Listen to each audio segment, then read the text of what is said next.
सर्वेभ्यो नमो नमः। स्वागत है आपका आज के इस व्याख्यान में। हम पढ़ रहे हैं महाकवि कालिदास के रघुवंशम को। ये इसका प्रथम सर्ग है। 2 श्लोकों का अध्ययन हम कर चुके हैं और आज ये तीसरे चौथे श्लोक का अध्ययन हम करेंगे। देर न करते हैं वाचन। आइए। अनुष्टुप छंद में है, 8 अक्षरों पर यति होगी, तो पढ़िएगा। मंदः कवियस प्रार्थी, मंदः कवियस प्रार्थी, गमिष्यामि उपहास्यताम, प्रांशुर्लभ्ये फले लोभात्, उद्बाहुरिव वामनः, मंदः कवियस प्रार्थी, गमिष्यामि उपहास्यताम, प्रांशुर्लभ्ये फले लोभात्, उद्बाहुरिव वामनः। तो इस श्लोक को समझेंगे। इसमें क्रिया है गमिष्यामि उपहास्यताम। यहाँ पर क्या है? यण संधि है। गमिष्यामि धन उपहास्यताम, ई को या हो जाएगा, अच पर में है वो, है ना। तो कालिदास कह रहे हैं कि मंदः माने मंद, यानी मंद बुद्धि वाला। और कैसा तो होता है? कवि यशः प्रार्थी, कवि यश को चाहने वाला, कवि यश को चाहने का अभिलाषी, चाहने का प्रयोजनी, अर्थी माने प्रयोजनी। तो मंदः माने मंद, और कवि यश प्रार्थी, कवि यश को चाहने वाला मैं। क्या भैया बोले? उपहास्यताम, उपहास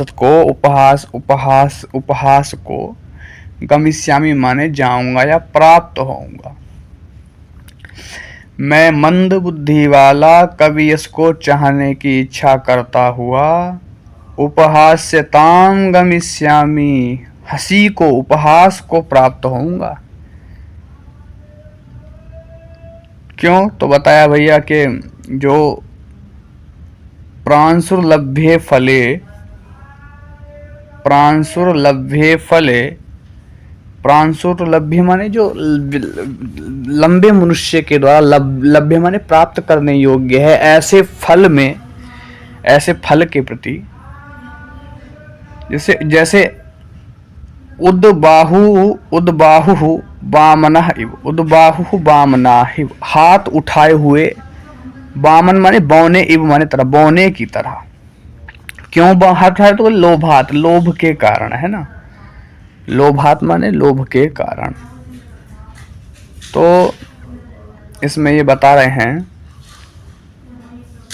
कि जो प्रांशुर्लभ्य फल है, अर्थात लंबे व्यक्ति के द्वारा प्राप्त करने योग्य फल है, उस फल को यदि कोई क्या वामन यानी बौना तोड़ेगा, तो वो क्या होगा? जैसे वो उपहास्यताम गमिष्यति, जैसे वो उपहासता को चल प्राप्त होगा, उसी तरह से मैं कैसा बोले? मंद, और कवि यश को चाहने वाला, लोभ के कारण। लोभ भाई, उस वामन को क्या लोभ है?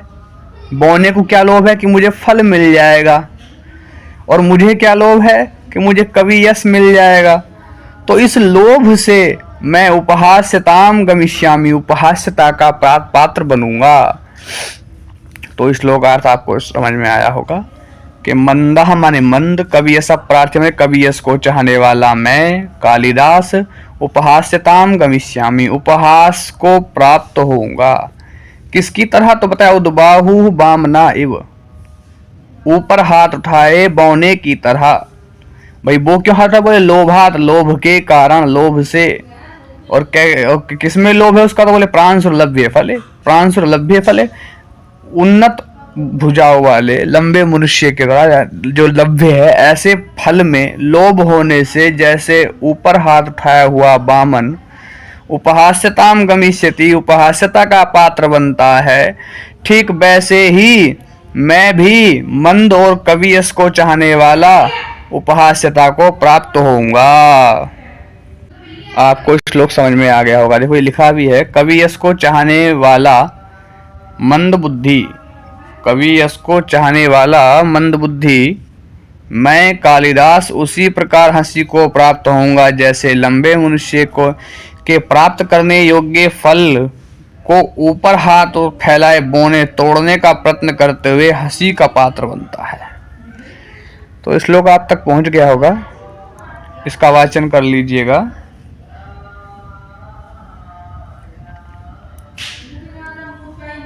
मंदः कवियस प्रार्थी गमिष्यामुपहास्यताम् प्रांशुर्लभ्ये फले लोभाद उद्बाहुरिव वामनः। चलते हैं अगले श्लोक में। अथवा कृतवाग्द्वारे वंशेऽस्मिन् पूर्वसूरिभिः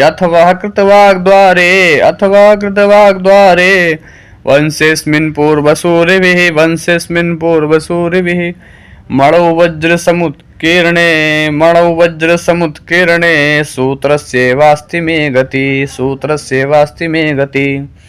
अथवा कृतवाग्द्वारे वंशेऽस्मिन् पूर्वसूरिभिः मणौ वज्रसमुत्कीर्णे सूत्रस्यैवास्ति मे गति। तो इसमें देखो करता है पूर्व सूर्यभिः, पूर्व माने पहले और सूर्यभिः माने विद्वानों के द्वारा।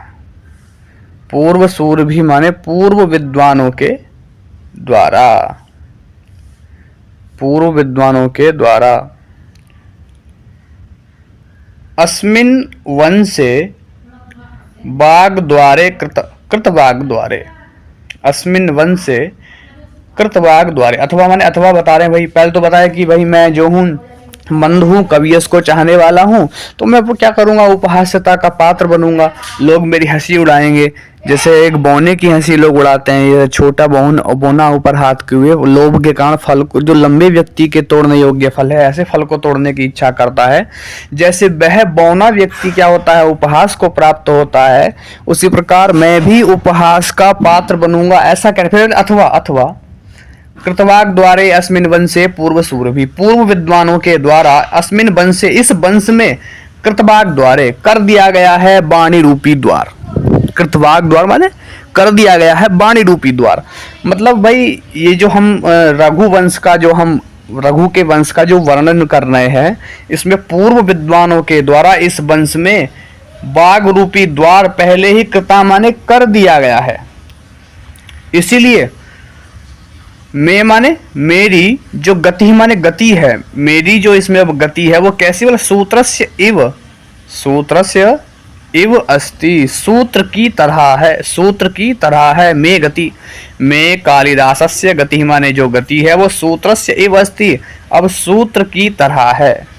और कैसा सूत्र, बोले कैसा, तो बोला मणौ वज्र समुत्कीर्णे, मणौ माने मणि में, वज्रम समुत्कीर्णे मतलब जिस मणि में क्या कर दिया गया है, छिद्र कर दिया गया है, ऐसी मणि में, मणि के यहाँ पर देखो ये मणौ वज्र समुत्कीर्णे है, यहाँ वंशे है, तो जो मणि के समान कठोर है, ऐसे जैसे मणि में क्या कर दिया गया है, छिद्र कर दिया गया है। उसके बाद जैसे उसमें सूत्र की गति होती है, सूत्रस्य इव मे गति अस्ति, तो उसी प्रकार मेरा भी क्या हो जाएगा भाई, पहले जो पूर्व सूरवी हैं अर्थात वाल्मीकि इत्यादि, उनके द्वारा इस वंश में वाणी रूपी द्वार पहले ही कर दिया गया है।